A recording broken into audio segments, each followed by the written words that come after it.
I'm Caleb Dennison, and this is DT Daily.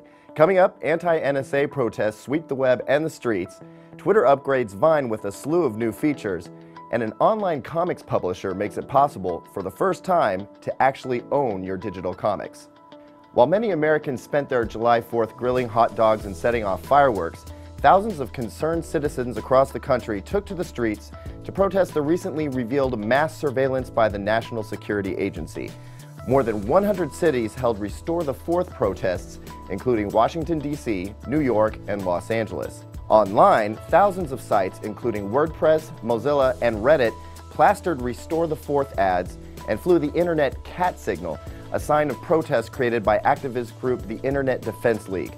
Organizers say the Restore the Fourth efforts were the largest online protests since the internet blackout that helped shut down the controversial Stop Online Piracy Act, or SOPA, early last year. Twitter's mobile video app Vine may have taken a hit with the release of video for Instagram, but it's back up and fighting this week with an update that gives users a whole mess of new features to play with. Vine users now have all new camera tools to help improve their shots, including a grid view and better focus features. And with better Vines comes better discovery, with the addition of 15 new channels, including categories like comedy, music, and nature, which can all be found under the app's popular feed.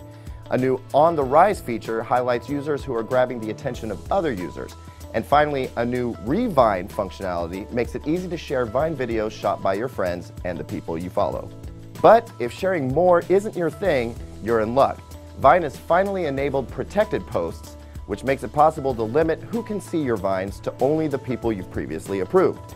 Vine's new features are currently available on its iOS app and will be coming to Android devices next week. Comic book fans, we have some good news. It is now possible to actually own the digital comic books you download for the first time in internet history. Online comic book publisher Image Comics announced at an event this week that it will now offer all of its comics DRM-free. Until now, anytime you purchased a digital comic book, you didn't actually own the copy you paid for.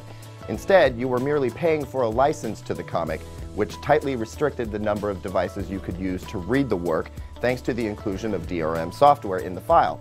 With Image Comics publications, which include popular titles like The Walking Dead and Saga, that is no longer the case. However, it remains to be seen whether the rest of the digital comics world will follow Image Comics' lead. And that's DT Daily for this week. We'll see you on Monday.